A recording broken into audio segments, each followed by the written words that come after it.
Muy buenas tardes, amigos de Perú Contable. Mi nombre es Carlos Arenas Bazán, abogado tributarista, y tengo el agrado de estar nuevamente con ustedes compartiendo un poco más sobre nuestra materia, sobre la materia tributaria. En este caso, en esta oportunidad vamos a tocar el tema sobre delitos tributarios. Siempre es bueno tener claro ¿cuál es la diferencia entre los delitos tributarios? ¿Cuál es con respecto a las infracciones tributarias? En muchas oportunidades suelen confundirse, suele ocurrir mucho temor a veces en los contribuyentes o en sus mismos asesores, pero para esto vamos a compartir el día de hoy las diferencias con la infracción tributaria, cuándo se recaen los delitos tributarios para tener presente y no recaer en esas acciones que podrían traernos no solamente problemas administrativos, sino también problemas penales, que ya hablamos de un tema mayor, ¿no? Porque hablamos ya de la pena privativa de la libertad. En ese sentido vamos a empezar hablando sobre los delitos tributarios. Podemos decir que los delitos tributarios constituyen toda acción u omisión dolosa de parte del deudor tributario, es decir, tener conciencia y voluntad orientada a violar la norma penal tributaria con el correspondiente perjuicio al patrimonio fiscal e indirectamente a la colectividad. Si bien es cierto, esta definición es correcta en el sentido que se requiere un acto doloso, ¿ya? Un acto doloso, o sea, el conocimiento y la voluntad de realmente tener un beneficio económico a consta de acciones que están tipificadas dentro de la ley penal tributaria como delitos. Pero al margen de eso, no solamente es por parte del deudor tributario, sino que también puede acarrear responsabilidad en los asesores, contadores, abogados u otros trabajadores de la institución, siempre y cuando se corrobore que dentro de la construcción del ilícito penal, tributario en este caso, también estas personas han tenido una participación importante, sin la cual no se hubiera podido producir este hecho, ¿no? En ese sentido, vemos que el acto doloso va dirigido ¿a qué? A infringir la ley para poder obtener un beneficio. Y ese beneficio significa un perjuicio para el Estado, ¿no? Muy distinto a un tema de la infracción tributaria, que vamos a diferenciarlo dentro de un momento, conforme pasemos las diapositivas que están para poder ser explicadas. No, tenemos que el marco legal vigente, al decreto legislativo 813, quien tipifica la defraudación tributaria y el delito contable, quizás los tipos penales más tocados o más conocidos. También tenemos la ley 28008, que es la ley de delitos aduaneros, y el Código Penal, que tipifica el delito de elaboración y comercio clandestino de productos gravados sujetos al control fiscal. Esto último es algo bastante novedoso, por así decirlo. Cuando nosotros hablamos del comercio clandestino, conocemos que ahora la administración tributaria está a cargo de dicho control. O sea, si yo voy a comercializar, distribuir, vender o elaborar algún producto, insumo químico o bien fiscalizado, tengo que hacer mi inscripción y solicitar a la misma administración tributaria, SUNAT, para que se me autorice a hacer estas actividades comerciales. Y no solamente con eso ya acaba mi responsabilidad, sino que dentro del tránsito de la mercancía también se tiene que seguir rutas fiscales, pasar por el visado en los controles que la administración tributaria coloque, porque de lo contrario también estaríamos infringiendo lo que nos dice el artículo 272 y lo que respecta al tema de comercios clandestinos, ¿no? Todo eso vamos a desarrollarlo el día de hoy para poder tener conocimiento, para que ustedes no recaigan en estas acciones que les podría traer, más allá de la responsabilidad administrativa, como ya les he mencionado al principio, también temas de responsabilidad penal, ¿no? En los delitos de defraudación tributaria tendría que remitirme a la ley penal tributaria, ¿no? El decreto legislativo 813. Vamos a ver el tipo base, el tipo básico, las modalidades atenuadas, que bueno, en realidad ya no están, el tipo agravado y el tema de los delitos contables. Miren, por ejemplo, la defraudación tributaria, el tipo base está en el artículo 1. ¿Qué es lo que me manifiesta en realidad? Ahí me habla simplemente del hecho de lograr un beneficio económico, ¿ya?, causando perjuicio al Estado. Ya, este perjuicio al Estado entonces va a tener relevancia penal. ¿Por qué? Porque ya estoy haciendo, por ejemplo, ocultamiento de ingresos o rentas. Estamos hablando de operaciones no reales cuando vemos el tema de la compra de factura. El tema de la compra de factura para muchos contadores o asesores, abogados, en realidad asesores de toda índole, siempre era la mejor opción de poder decir, ¿sabes qué? Vamos a bajar el impuesto. Muchas veces el mismo empresario decía, no, y yo tengo un buen asesor, ¿por qué? Porque me hace pagar menos de lo que me corresponde. Sin embargo, las consecuencias las vemos de manera posterior, porque en un proceso de fiscalización tributaria, por ejemplo, o en una denuncia por parte de cualquier persona ante el Ministerio Público, se podría corroborar que esa persona está utilizando facturas falsas. La compra de facturas falsas, como su elaboración, está tipificada como un ilícito penal tributario. Y en ese sentido no es lo correcto. O sea, si yo en realidad como empresario quiero lograr un beneficio óptimo, para eso existe el planeamiento tributario, ¿no? Para eso existe el planeamiento tributario, para que puedan tener un correcto camino, una correcta línea de vida comercial que pueda llevarme a obtener resultados óptimos en el nivel económico, pero respetando la normativa. El gran problema es que muchas veces pues, no se conocen las normas, y al no conocer las normas cometemos errores. Cometemos errores que muchas veces tienen relevancia en el campo administrativo, sin embargo también lo van a tener en el campo penal si es que no se logra conocer realmente qué es lo que estoy haciendo. Una cosa, por ejemplo, es considerar dentro de una declaración jurada una factura que no cumple con el principio de causalidad, ¿no? Quizás yo ingresé una factura que no cumple con lo que me dice el artículo 37 de la ley del impuesto a la renta. Entonces, si no cumple con la causalidad del artículo 37 de la ley del impuesto a la renta, querría decir que yo no puedo utilizarlo como gasto o costo para efectos del impuesto a la renta, pero también para efectos del crédito fiscal, considerando que uno de los requisitos para ser considerado como crédito fiscal es que también sea considerado como gasto o costo para efectos del impuesto a la renta. Si yo realizo esto, entonces en una fiscalización o en una verificación por parte de la administración tributaria me van a hacer un reparo, ¿no? Un reparo tributario que significa el págame lo que corresponde más los intereses y las multas que puedan generarle. Sin embargo, esto no tipifica un delito. El delito sería la utilización de facturas falsas, de operaciones no reales. ¿Por qué? Porque yo ya estoy causando dolosamente una declaración que va a disminuir mi base imponible, o en todo caso lo que va a suceder es que voy a utilizar un crédito fiscal que no me corresponda. En ese sentido ya estaríamos recayendo sobre delitos. Dice el tipo base del artículo 1, el que en provecho propio de un tercero, valiéndose de cualquier artificio, engaño o astucia u otra forma fraudulenta, deja de pagar en todo o en parte los tributos de ley. Ellos serán reprimidos con pena privativa de la libertad no menor de 5 ni mayor de 8 años. Ya, como se dan cuenta, ustedes se van a dar cuenta en este tipo penal, en este artículo del tipo base de la ley penal tributaria, te dice que hay quien en beneficio propio o de un tercero. ¿Qué significa? Si no existiera el beneficio propio o el de un tercero específicamente, querría decir que esta responsabilidad solamente recaería en mí como persona natural, si hablamos de un ocultamiento de rentas u operaciones no reales, como persona natural. Pero como persona jurídica, ¿en quién recaería? No, en ese sentido, esta ley deja abierta la posibilidad de que se pueda hacer la verificación, por tanto, la responsabilidad recaería sobre el representante legal, sobre los asesores que pueda tener la empresa, y que se pueda corroborar dentro del proceso penal o dentro del proceso administrativo para la elaboración del informe de indicios de delitos tributarios, quiénes son los responsables de haber recaído en este tipo base para defraudar al Estado, ¿no? Para causar un perjuicio al Estado. Siempre se requiere del tipo subjetivo, que es el dolo. El dolo, como característica del derecho penal, es el conocimiento y la voluntad de poder realizar esta acción que a posterior va a causar un beneficio, ¿no? Un beneficio de manera fraudulenta. Y como tipo objetivo es el incumplimiento de la obligación tributaria total o parcial mediante el engaño.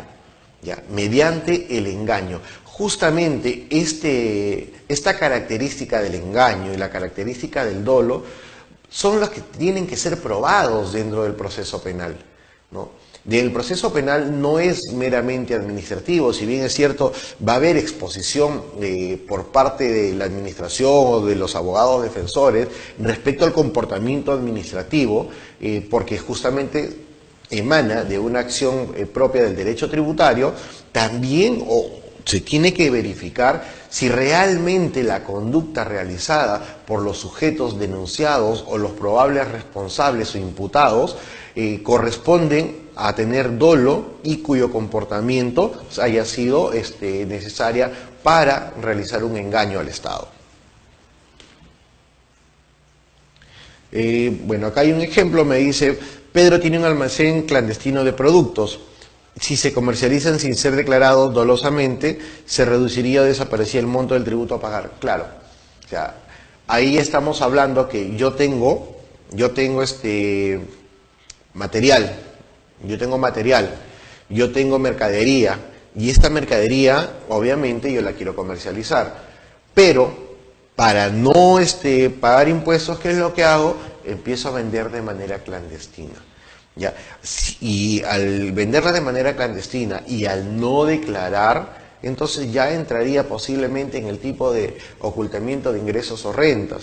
Ya, bajo esta premisa tendríamos que tener mucho cuidado. Vuelvo a repetir, la mejor opción de ganar beneficios económicos de manera óptima y respetando las reglas de juego, respetando las leyes, es realizar un planeamiento tributario, ¿no? Un planeamiento tributario que incluso para ello aquí en Perú Contable podemos ayudarle de manera bastante correcta, ¿no?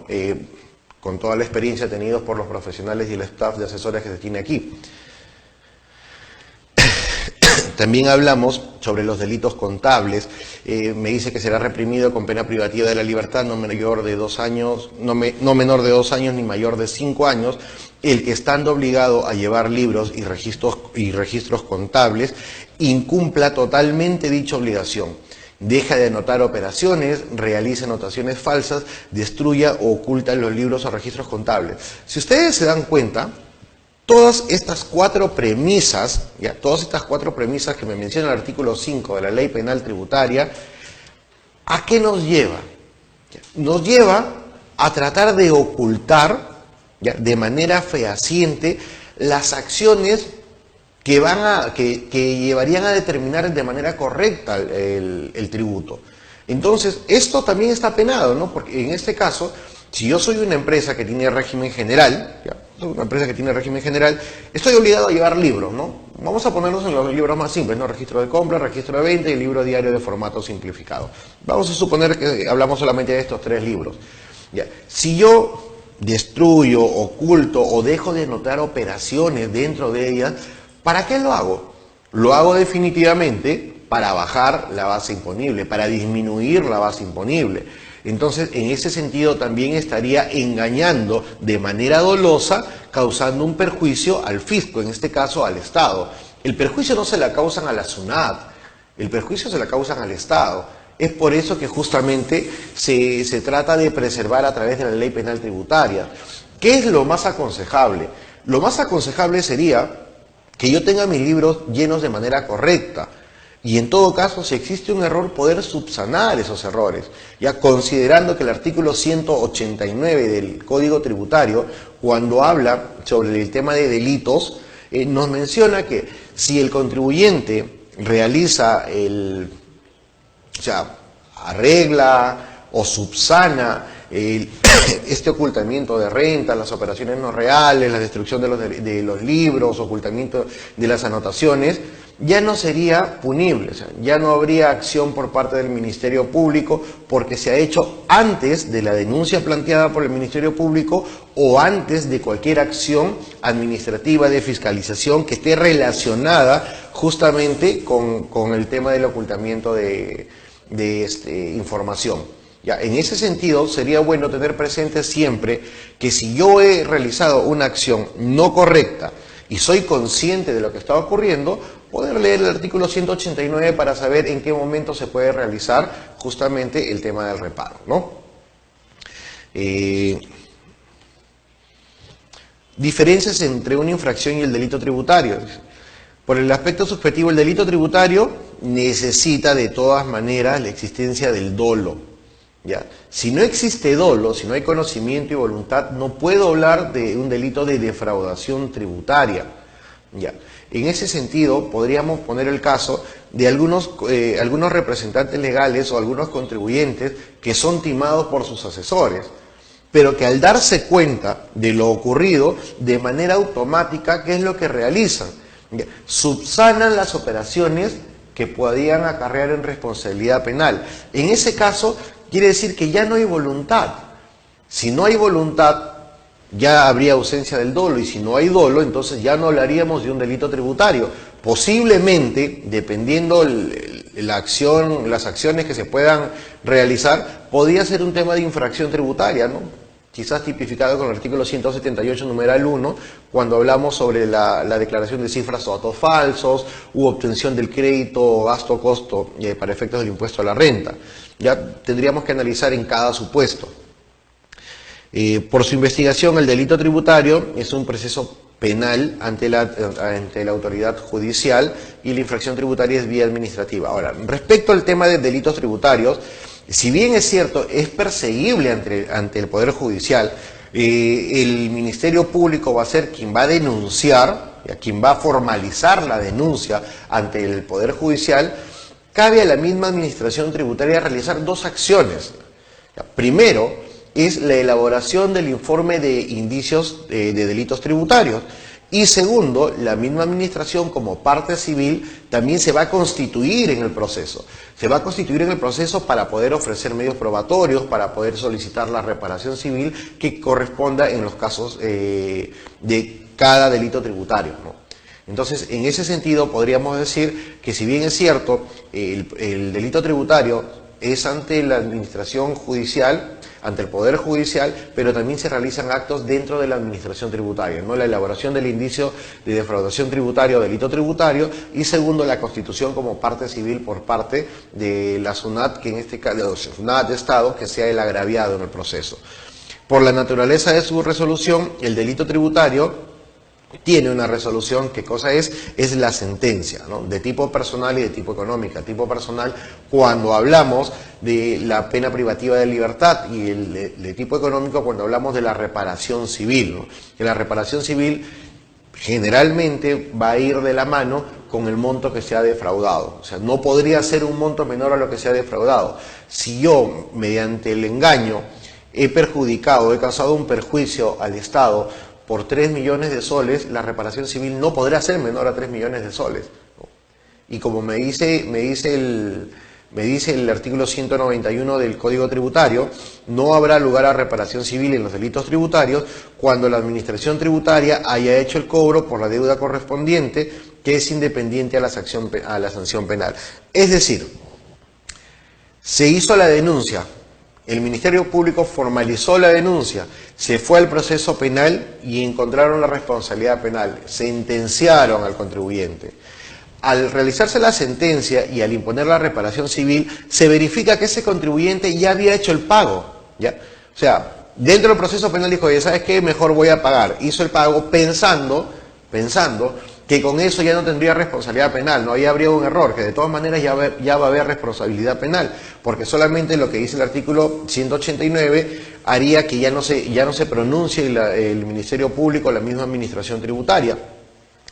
Pero, si bien es cierto, ya hizo el pago, va a haber sanción penal, pero no se puede cobrar dos veces.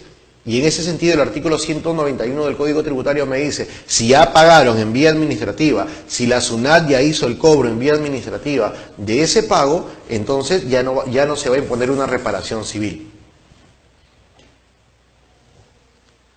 Por la sanción aplicable, el delito tributario acarrea, como les decía ya, la pena privativa de la libertad y la reparación civil, que son las penas accesorias, y la infracción tributaria, que es lo que acarrea multas, comisos, en algunos casos cierre de local, por la naturaleza del sujeto, el delito tributario solo lo realiza la persona natural y la infracción tributaria lo realiza el contribuyente.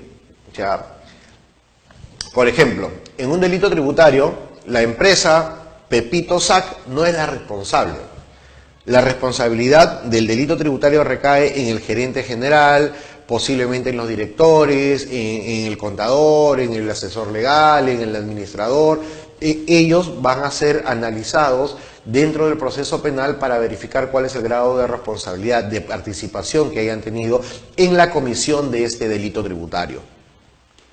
Por la naturaleza del sujeto, decía, y la infracción tributaria sí es el contribuyente, ¿no? Porque yo puedo multar a la empresa Pepito Sac, yo puedo multar.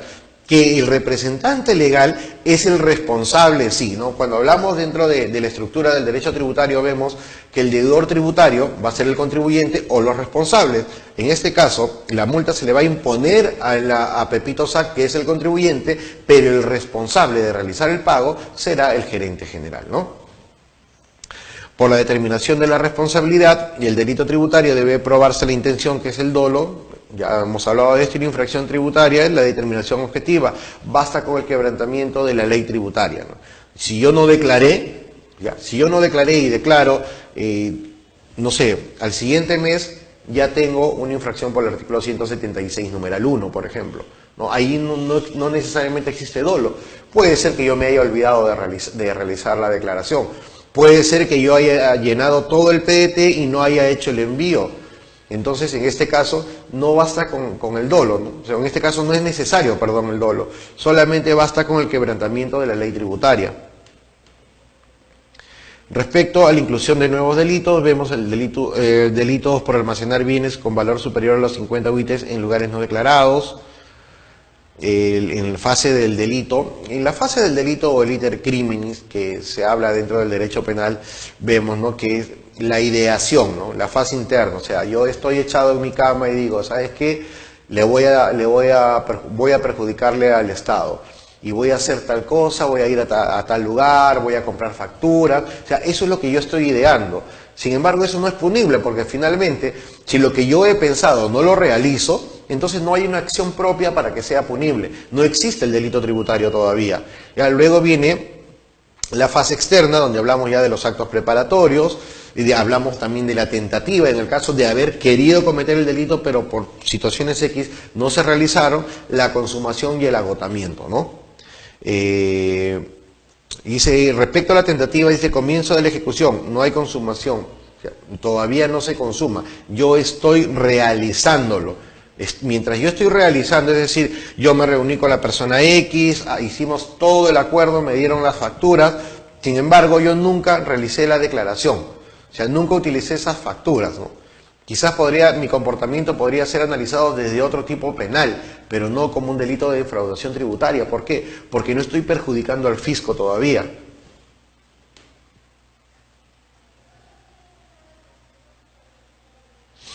Ya, delitos tributarios por brindar información falsa al RUC para obtener autorización de impresión de comprobantes de pago.